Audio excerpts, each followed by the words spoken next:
All right, back to Guess Outset. I'm your host, Adam L., co-host. Sick cause the governor. The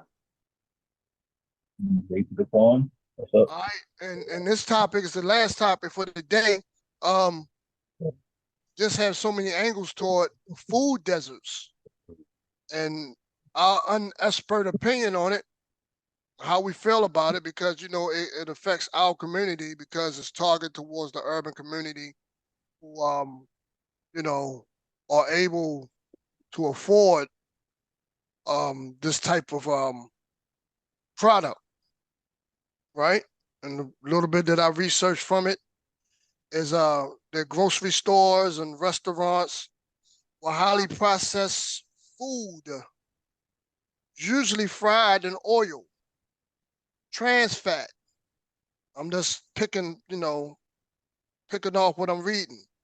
High amount of activity that could cause diabetes, um, obesity, and you won't find this in more higher class neighborhoods, the suburbs and stuff like that. You'll find like a Whole Foods and stuff like that.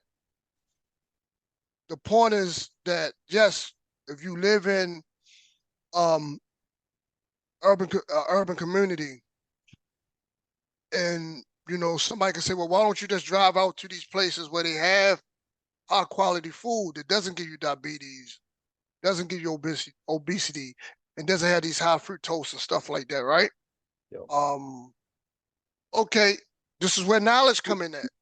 Do these people have the knowledge to go to these places? You get what I'm saying? Or they just adapted, or they're just a victim of the environment, and this is all they know. You get what I'm saying? There's a lot of factors to play in that. Before the cameras was rolling, I was speculating on, is it similar to the crack epidemic, or is it worse? Right? Yep. Was it geared and targeted towards a certain demographic of people? Because it says your corner stores in urban communities that can afford real food, right? True. Do we have casualties of war? Because follow me on this. When the crack epidemic came out in the 80s, before that, it was a thing called cocaine. It was in another substance. It was for the rich people, party drug, whatever the case may be, right? And then when you dealt with the contraband, Contras and Reagan and Oliver North, we all know how the story went, right?